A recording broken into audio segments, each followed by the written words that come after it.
Kung may traitor man, malamang dahil merong nagsabi merong traitor, traitor siya siguro sa information Naku. at binigay niya doon sa kabila. But I don't think Ang saganang amin po, nagtitiwala ang Iglesia ni Cristo sa integridad at kakayahan ng hudikatura para pagpasyahan ng ganitong bagay at usapin. Kaya, hindi natin dapat isuko ang soberenya ng ating bansa sa iba. Grabe, ang ganda ng dating natin dito sa video na to para tayong nasa studio ng Net25. Ayun na nga mga kababayan, kumusta ho kayong lahat dyan? Welcome back sa PH Update. Muli ho tayong nagbabalik sa panibagong reaction video. Una sa lahat, gusto ko munang pasalamatan ang ating mga kababayan dito sa PH Update sa pagtitiwala. Maraming hong salamat. Ayun na nga nangyari na ang nangyari. Napanood ho ng sambayan ng Pilipino kung ano ang nangyari dyan sa TRICOM hearing na yan. Ngayon, ayahan na ho natin na ang sambayan ng Pilipino ang tumimbang kung para saan nga ba yung hearing na yan. Hindi na ho para sa atin pat magsalita kung ano nga ba ang mga lumabas dyan sa naturang hearing na yan. Dito sa video na to, pakinggan ho natin ang opisyal na pahayag ng Iglesia ni Cristo ukol sa kasulukuyang kalagayan at kaguluhan ng bansa. Mamaya ho mga kababayan, pero bago yan, kung bago lang ho kayo sa PH Update, isang like at isang subscribe. Masaya na ho tayo dyan. At sa mga gusto sumali sa ating community, yung join button, nandyan lang ho sa baba. Ayun na nga, ako hindi ko kilala yung nasa larawan na yan. Sa totoo lang, hindi ko natin kilala. Blondie, na nakasombrero, ano ho bang, yung mga kababayan natin, hindi na ho nila malaman kung saan nila ibubuhos ang kanilang sama ng loob. Kaya pati ho itong kawawang saging na to, napagdiskitahan ng isa sa mga taga-suporta nitong si dating Pangulong Rodrigo Duterte. Di ho natin kilala kung sino yung nasa larawan na yan, Blondie tapos nakasalamin. Comment nyo na lang ho sa baba. Sa totoo lang, medyo malabo ho mata natin, medyo maliit Panoorin na lang ho natin itong video, para naman bago ho natin pakinggan ang napakalupit na tayo ng mga kababayan nating INC kaugnay sa kasalukuyang sitwasyon ng ating bansa. Magpa-good vibes muna tayo. Ika nga ano muna tayo, pampagod vibes muna tayo. Game. Inungdan ha? Tungod nimo nga nasamok ang Pilipinas nga mga tao uban di katarong-tulog tungod nimo ngay para sa imo ni.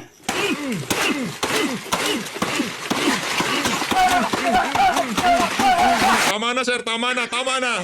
Kawawa na ang saging sayo.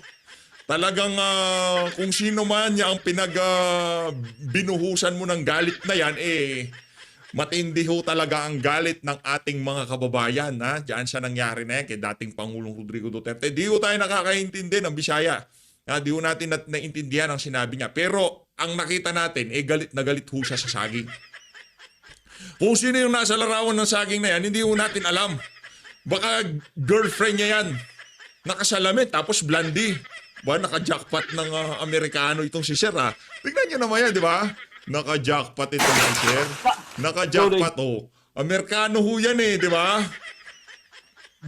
Naka-Blondie yung buhok, nakasalamin matindi itong si Sir Matindi yung kamandag mo Inungdan ha? Tungod nimo nga nasamok ang Pilipinas nga mga tao uban di katarong-tulog tungod nimo ngay para sa imo ni. Relax. Huwag mo natin idaan sa init ng ulo ang mga kaganapan sa ating bansa. Kumalma lang ho tayo. Maniwala ho tayo sa sinabi nitong si dating Pangulong Rodrigo Duterte. Darating din ang oras nitong mga walangyang ito. Eto ho, lipat ho tayo dito kay Mayor Benjamin Magalong Pakinggan ho natin yung kanyang mga punto de vista kung meron ba siyang pagsisisi sa pagsuporta niya dito kay dating Pangulong Rodrigo Duterte. Sarap lang hong balikan itong mga video na to kasi yung tipong talagang ramdam ng mga local government official yung mga matitino yung mga nasa tamang katinoan pa mapahanggang sa ngayon, alam nila yung ginawa nitong si dating Pangulong Rodrigo Duterte para sa kapakanan na nakakarami. Pakinggan ho natin 'to mga kababayan. Pag-aalinlangan or meron bang regrets na sinuportahan niyo siya? Never. I Saludo, don't regret Atty. supporting him. Mayor. I had the chance to work with him closely when I was head of CIDG. Ilang operations kami sa Davao noon. And he was very supportive. He was very genuine. When I became mayor, very genuine din yung the way he deals with me. Wala akong nakitang pretension sa kanya. Yung pagsuporta niyo po kay Pangulong Duterte, meron bang pag-aalinlangan? Yun ho mga kababayan, no? Yan ho ang kung ikaw ay local government official at nakatrabaho mo itong si dating Pangulong Rodrigo Duterte kasi noong panahon niya nagkakaroon ng pagtitipon ng mga mayor, mga local government official at kinakausap nitong si dating Pangulong Rodrigo Duterte. Kumbaga ilinalatag ni Tatay Digong kung ano ba yung mga proyekto ng national government, no? Talagang binababa niya ho hanggang sa municipal level, kinakausap niya kasi mayor siya eh. Kumbaga malapit sa kanya yung pagiging mayor kaya alam niya yung mga challenges ng mga local government official na to. At itong si Mayor Benjamin Magalong nakita ho niya yung pagiging genuine at walang pagpapanggap dito kay dating Pangulong Rodrigo Duterte noong siya pa ho ang Pangulo at nung nakatrabaho niya sa Davao itong si Tatay Digong. At dahil dyan, palakpakan ho natin itong si Mayor Benjamin Magalong.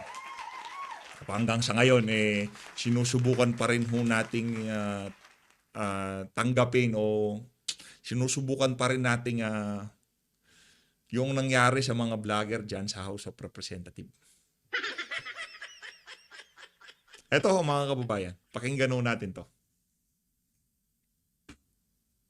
Pakinggan ho natin itong tagpo na kung saan noong aarestuhin na itong si dating Pangulong Rodrigo Duterte. Ngayon pa lang ho naglalabasan itong mga itong mga video na to na kung saan ikakagulantang ng ating mga kababayan. Di ho kayo maniniwala dito sa mapapanood yun na to. Ito ho mga kababayan. Without any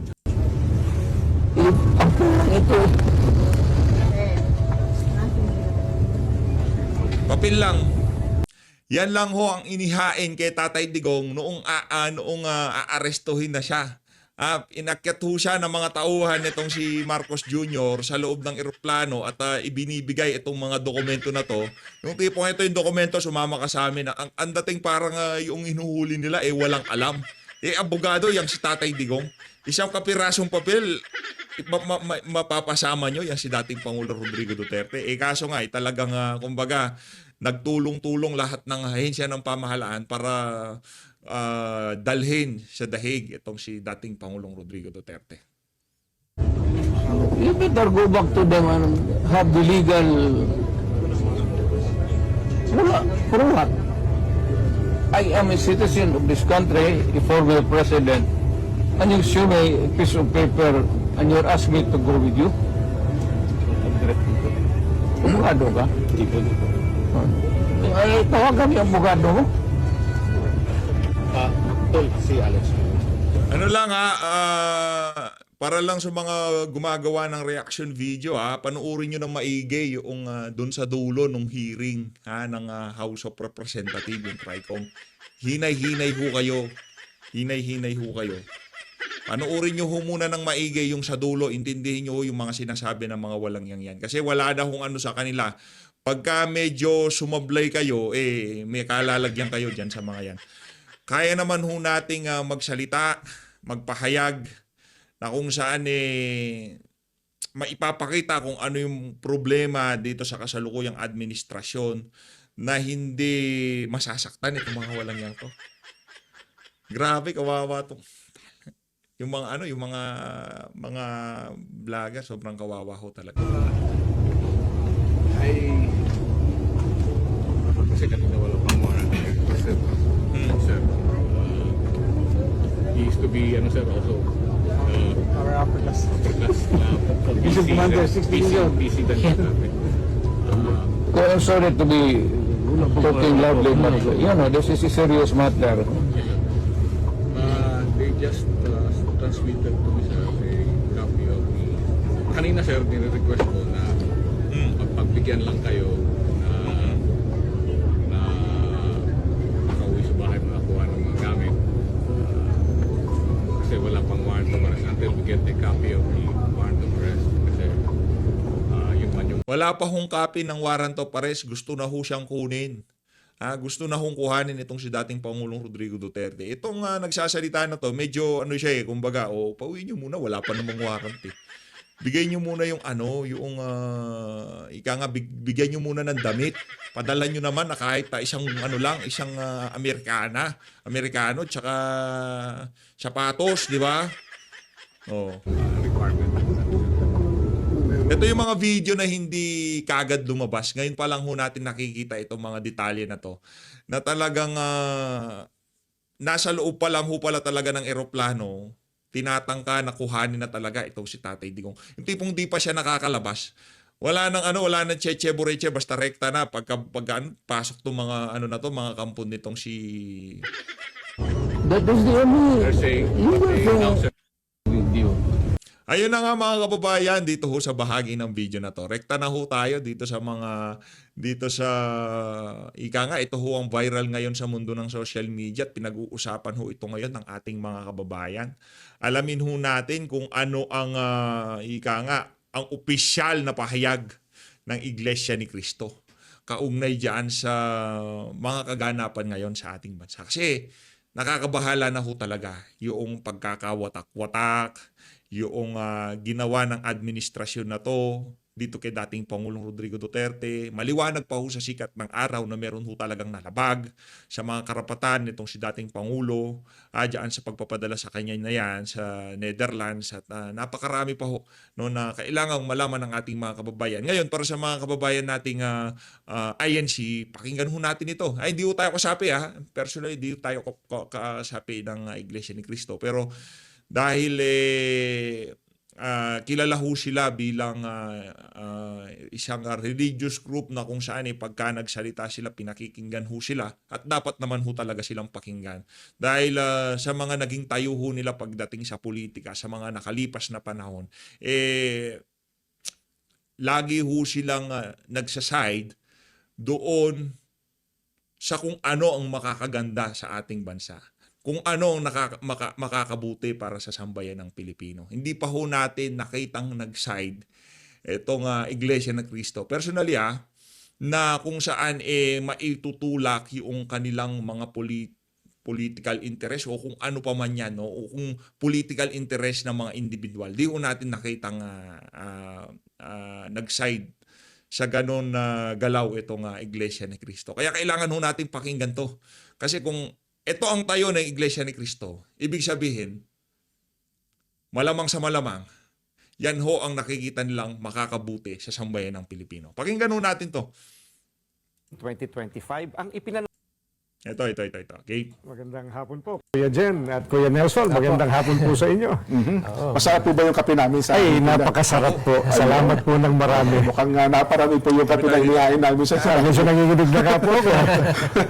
Una po, kamusta muna kaya ka, Edwin? Mabuti po, awa ng Diyos po. Ayan, opo. Kasi ka Edwin lipat Nako, tayo dito. simulan ko na po agad, ka Edwin, dito po sa mga maiinit na isot. Marami po kasi ang mga nagtatanong sa amin mula ito nakalipas ng mga araw at kung saan-saan pa.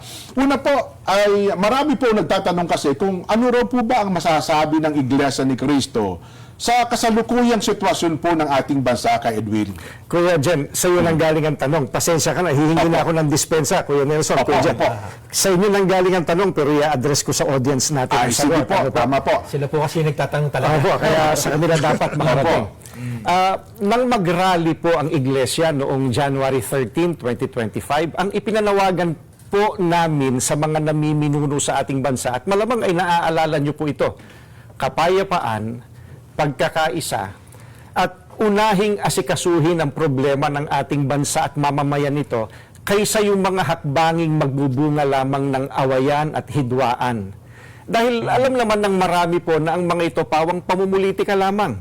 Ang nakakalungkot po ay yung panawagang yun ng Iglesia ni Cristo tila hindi pinakinggan ng mga kinauukulan. Kaya nga po, Kuya Jen, nangyayari yung mga nangyayari ngayon. Ayun, oho.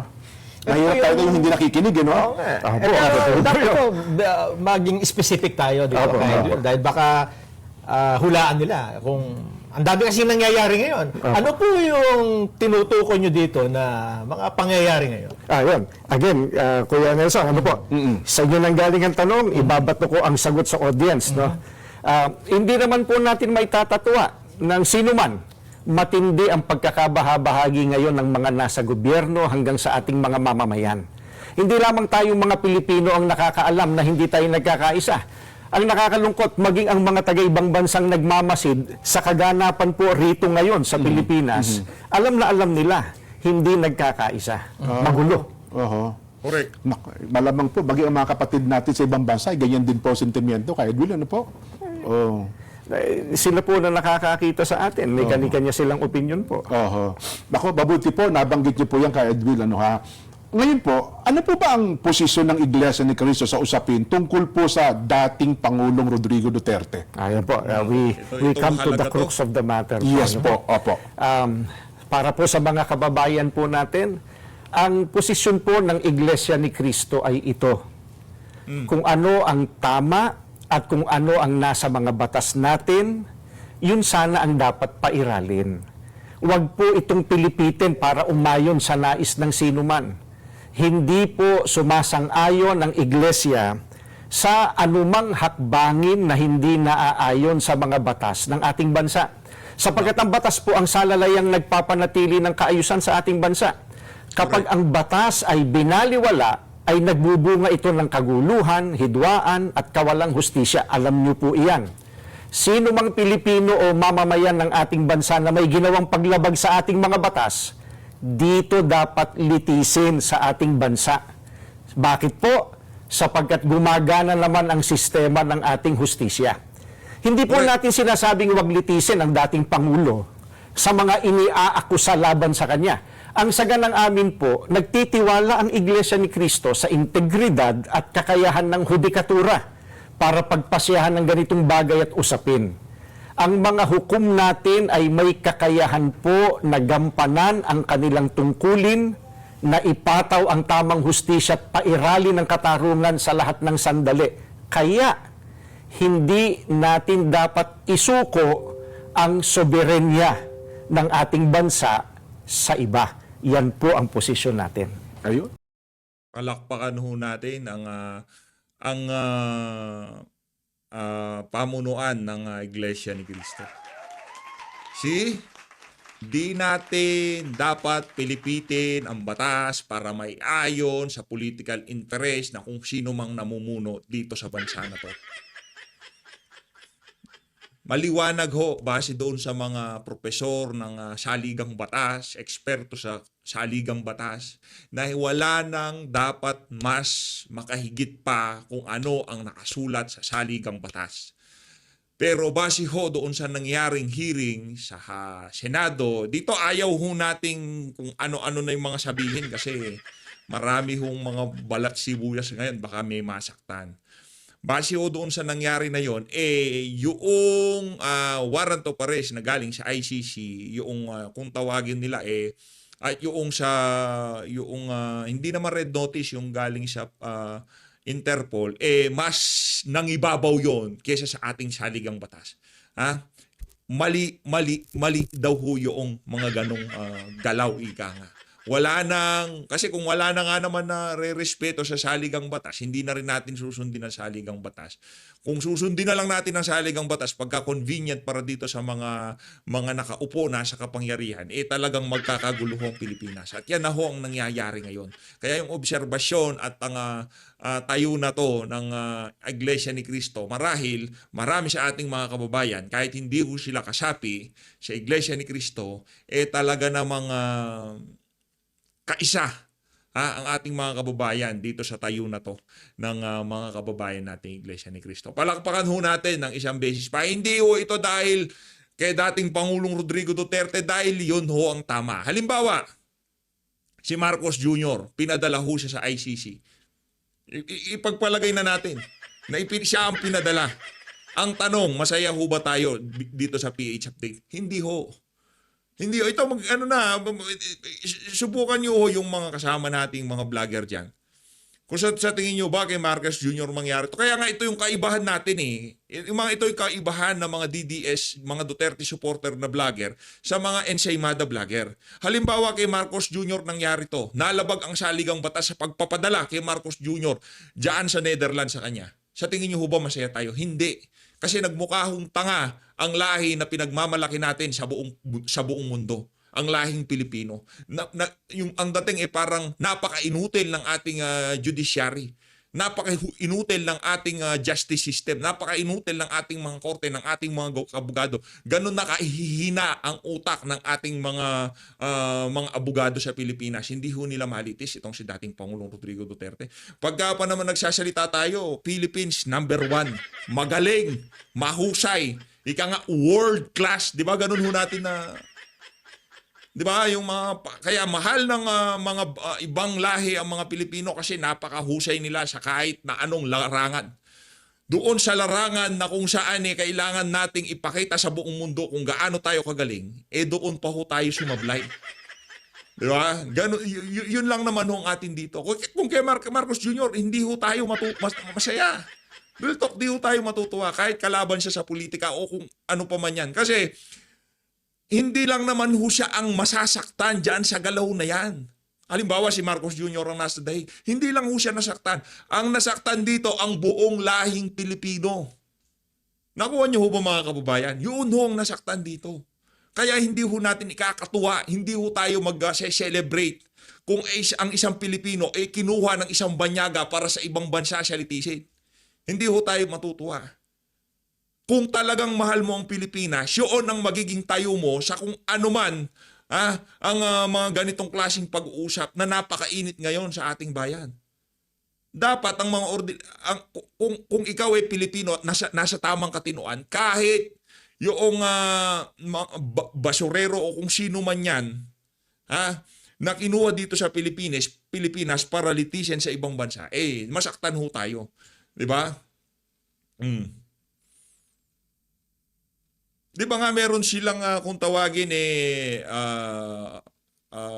complementarity.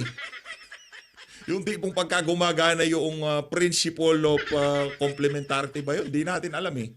Di naman hukas tayo abogado. Kumbaga ika nga nung isang congressman, isa lang tayo sa mga tanga dito sa social media. Mga tanga kami. Ayan, para masaya sila, di ba? Yun ang gusto nilang marinig. Tanga kami, di ba? Okay, walang problema. Okay lang, tanga na si PH update. Samahan ko na yung kapanalig natin na tinawag na tanga. Tanga na rin ako, walang problema. Okay lang naman maging tanga, wala nang problema yun. Diba? Okay lang naman yun, maging tanga. Paminsan-minsan, okay lang naman yun. Diba? Nasa na ba tayo? Yan tuloy, kakasegue mo PH update, bigla ka nawala. Nakakalungkot lang hong isipin mga kababayan na ganito ho ngayon na nangyayari sa ating bansa. Gumagana ang ating judicial system at pinapadala sa ibang bansa. Iyon ang ating mga kababayan. Pagka gumagana ang judicial system sa Pilipinas, hindi ho makikialam. Malilitis ho siya dito eh. Kasi yung mga magsasampa ng kaso sa Netherlands, pwede ho nilang isampa dito. Ano bang kaibahan? Mas magaling sila doon? Ganon? Hindi ho tayo matutuwa kahit kay Marcos Jr. Alam nyo, kahit sa mga congressman mangyari yan, hindi ho tayo matutuwa. Kahit pagka pinadala sila lahat sa Netherlands, hindi ho tayo matutuwa. Real talk ha, hindi. Yung sound effect, automatic kasi yun. Hindi ho tayo matutuwa kahit kaninong Pilipino mangyari ang ginawa na yan kay dating Pangulong Rodrigo Duterte. Tuloy natin. Malinaw na malinaw. Ano ha? So, Malinaw. Nelson, wala palang kinalaman sa rally. Kung ano man pagkilos. Kung ano mang pagkilos sa kasabay ng kaarawan ng dating Pangulong Rodrigo Duterte. Hindi ito Wala po. kung ano ang batas, yun dapat na umiral. Oho. Sa kasalukuyan pong pangyayari. At dapat po ay dito, litisin sa ating bansa. Ano ha? Kaya din, meron pa po ba kayo gustong idagdag sa mga nabanggit pa po ninyo? Gusto ko lang po sabihin, masarap yung kape. Huwag mo kayo madadala na imbitahan uli kami at makapagkape po rito kasama ninyo. Ayun. Maraming salamat po sa inyo sa pagkakataong ito. Ayan, maraming pong salamat. Ayun na nga, no? Ngayon, tuloy na ho natin to. Naumpisahan na natin yung huntahan nitong si Sir Jen at Sir Nelson. By the way, isa ho yung Net25 sa mga mapagkakatiwalaan na network. Na kung di pa ho kayo nakasubscribe, mag-subscribe ho kayo dyan. No, isa ho yan sa mga mapagkakatiwalaan na network ngayong mga panahon na to. Ika nga, kung anong mapapanood nyo dyan, yun talaga totoong nangyari. Walang kakarga-karga, ika nga. Ito, tuloy ho natin ang ating pakikimarites sa kanila. Ay, dito ho tayo. Hindi ho pala natin napasadahan ito noong na nag-live itong si VP, no? Makabalita ho tayo kung ano yung, kung sino kaya yung traidor. Di ko kilala yan. Di ko alam yan kung sino yan. Ngayon, subukan natin alamin dito sa pagsasalita nitong si Vice President Sara Duterte. Nakakalungkot. Daming ganap, no? Daming nangyayari. Kaliwat kanan eh. Pinipilit tabunan yung kay Tatay Digong. Pinipilit tabunan yung ginawa ng administrasyon na to kay dating Pangulong Rodrigo Duterte. Wag lang ho tayo madiskaril, no? Focus lang ho tayo kung ano nga ba yung mga dapat mapag-usapan sa social media. Gang! Sorry. Yeah. Ma'am, sorry. My first question is, how optimistic are you that the former president will be granted an interim release? I do not know, ma'am. I've not read any documents about his interim release. I've not heard the statements of prosecutors with regard to interim release, lalo na sa ating mga judges. So, hindi ko alam kung how it will sway, kung meron man siyang request or application for interim release. Hindi ko masagot ang chances niyan. At ang optimism level ko sa ngayon ay 0, but only because hindi ko naririnig kung ano ang sasabihin ng prosecutors at ng judges.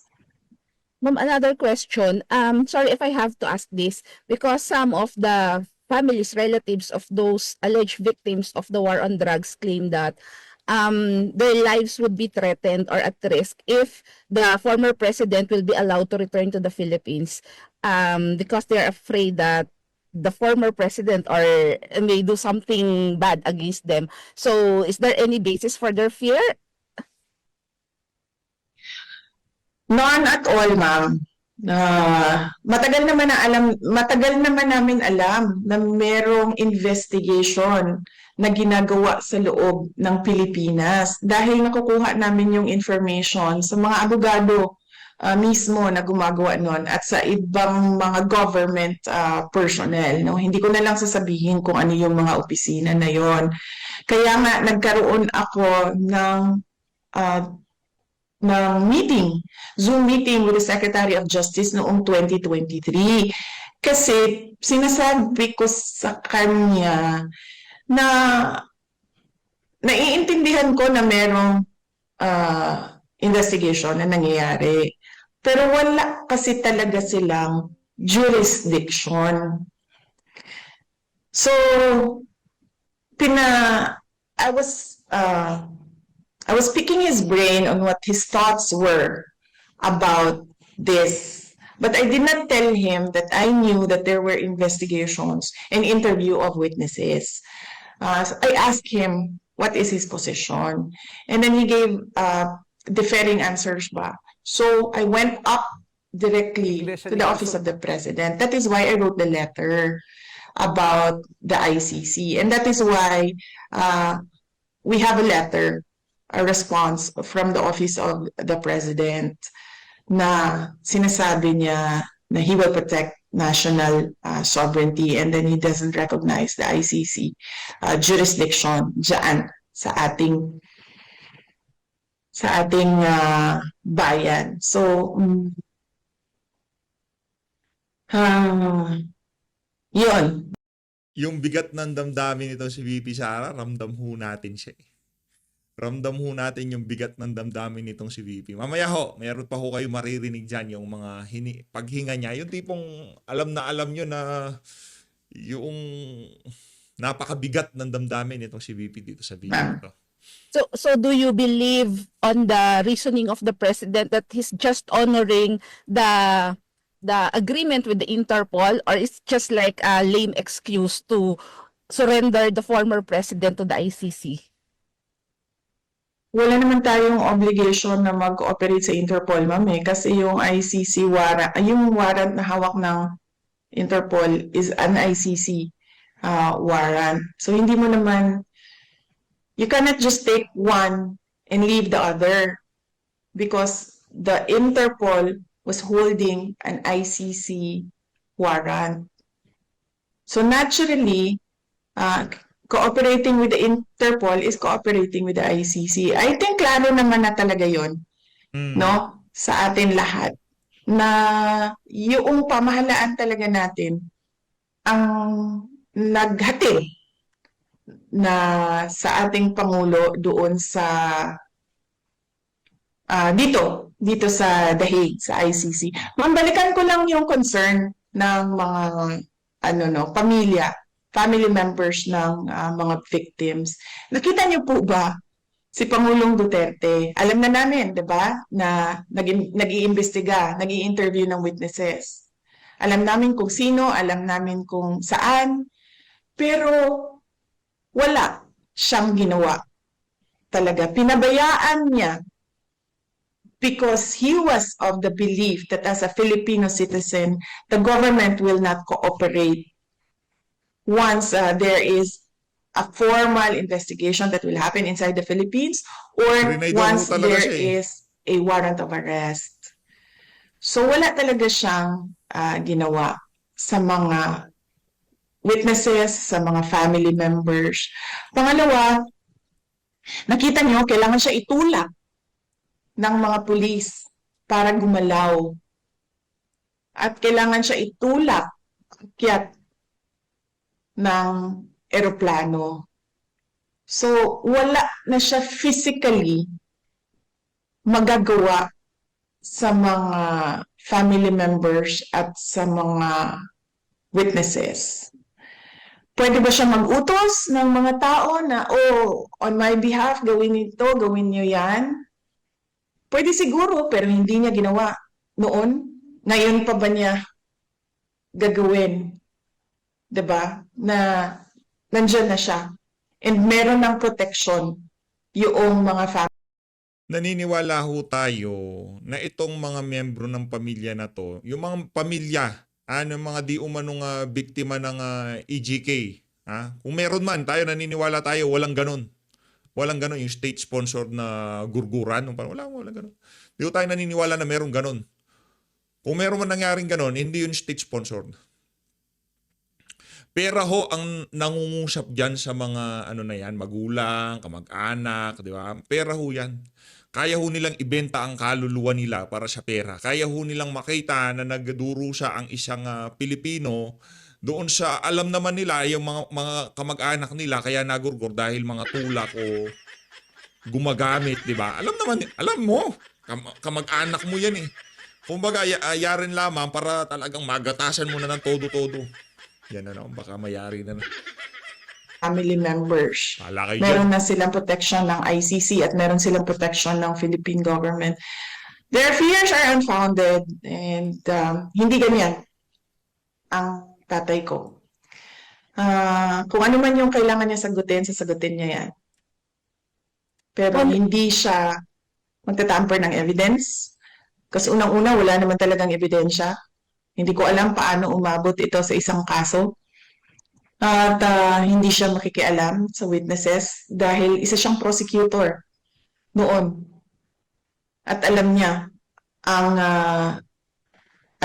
kung ano ang violation niya as a lawyer kung nagtatamper ka ng evidence at nakikialam ka ng witnesses. So, unfounded yung fears, walang basihan. Sinasabi lang nila siguro yan para, I don't know, huwag pabalikin ang Pangulo sa ating bansa. Bakit ayaw nila pabalikin? Well, meron silang mga, they are in collusion with individuals, both in the government and outside of, from the private sector. They are in collusion with organizations who are against the former president because of his policies. Noong siya ay Pangulo.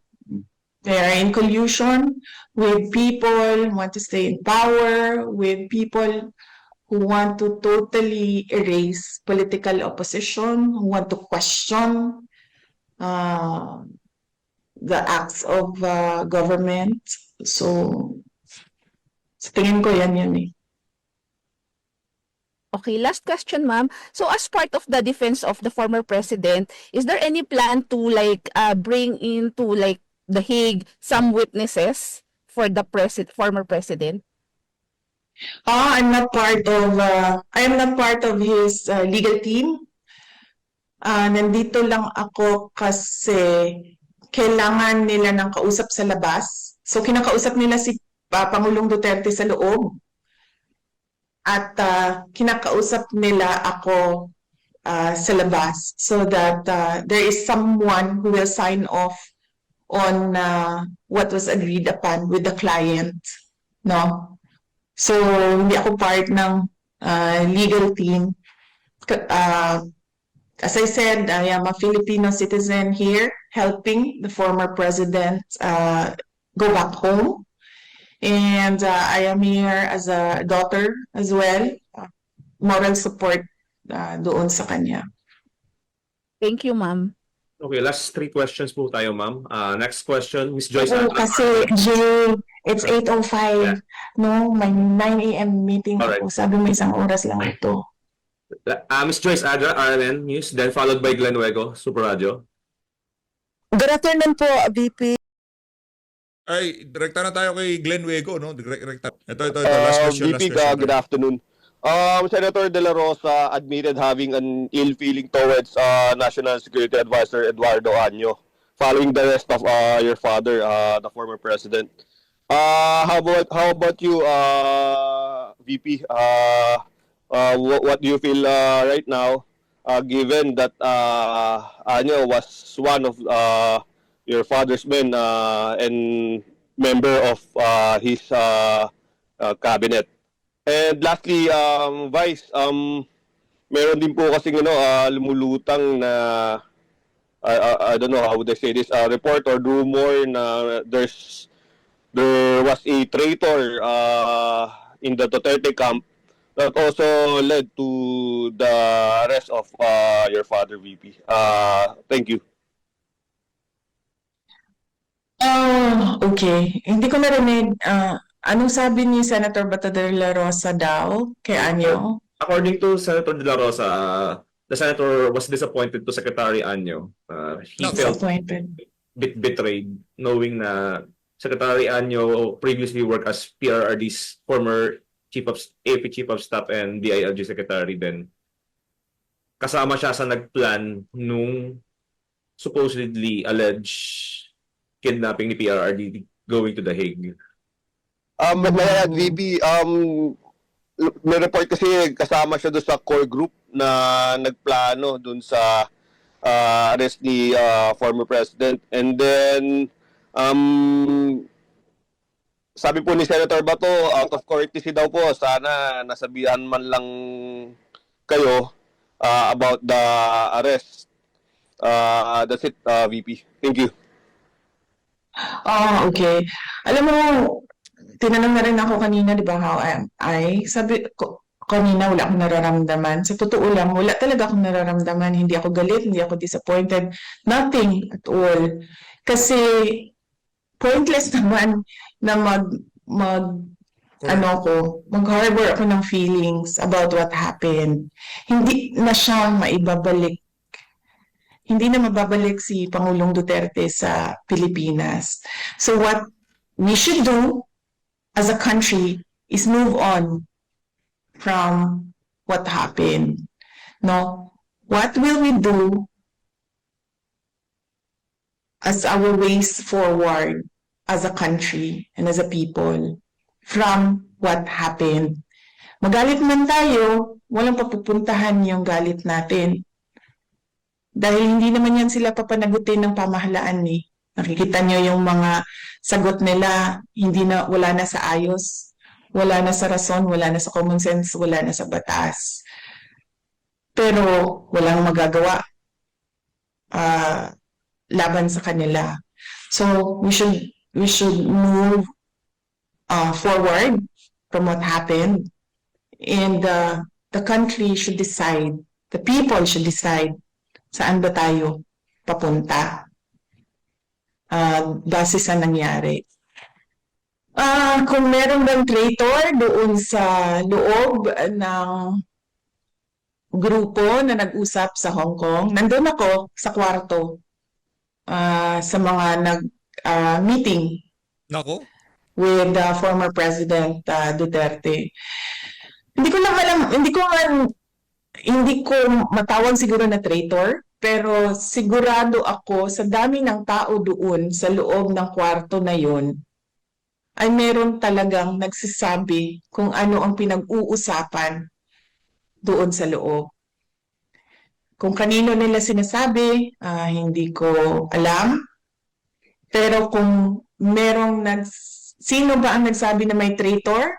So malamang kung yung nagsabi na may traitor doon sa loob, malamang siya yung kausap noong tao na nandoon sa loob sa kwarto sa Hong Kong. Klaruhin ko lang na nag-divide ng trabaho doon sa loob ng meeting na yon. Ako ang nag-moderate sa meeting. Tinanong ko si President Duterte kung ano ang desisyon mo at ano ang gusto mong gawin. Ang sinabi niya, gusto ko umuwi sa Pilipinas. Hindi ako titira sa ibang bayan at hindi ako magtatago. Yun ang sagot niya. And Attorney Bingbong Medaldea was tasked to do the legal remedies pagdating sa loob ng Pilipinas. Ang desisyon na agahan yung flight, ang flight nila ay alas 4, ang desisyon na agahan yung flight ay galing kay Pangulong Duterte dahil ini-expect niya dadalhin siya sa korte. Kasi yun ang dapat na ginawa doon sa arrest warrant. Kung may traitor man, malamang dahil merong nagsabi merong traitor, traitor siya siguro sa information at binigay niya doon sa kabila. But I don't think meron siyang binigay na information na valuable din sa Philippine National Police dahil alam naman ng lahat at hindi tinago na uuwi si Pangulong Duterte at kung anong oras siya uuwi sa Pilipinas. At ang desisyon na umuwi ay sa kanya. Sabi niya, hindi siya magtatago. Uuwi siya ng bayan niya. Ayun na nga mga kababayan, dito na at tatapusin ang ating reaction video. Maraming salamat sa pag-support sa PH Update. Mag-ingat po kayo lahat. Mahalin natin ng Pilipinas. Wala naman ng problema maging tanga. Okay lang. Alam naman na sa bayan ng Pilipino kung sino yung tanga at hindi tanga. No? So sa mga susunod na araw, papalitan ko na ho yung mga picture na nakikita nyo dyan sa gilid. Balik na rin naman natin. Yan yung mga dapat iboto at yung mga hindi dapat iboto. Sama nun. Yari tayo dyan. Nako, yari tayo dyan. Sige. Pagka ano na lang, pagka malapit na, pagka bakbakan na talaga, yung mga 1 week before the election. Hayaan muna natin magpaikot-ikot dyan yung mga dapat iboto. At sa mga, pagka 1 week before the election, ilalagay ho natin dyan sa baba at sa taas yung mga iboboto at doon sa baba yung mga hindi dapat iboto. Maraming salamat mga kababayan. Mag-ingat ho kayo lahat. Mahalin natin ng Pilipinas.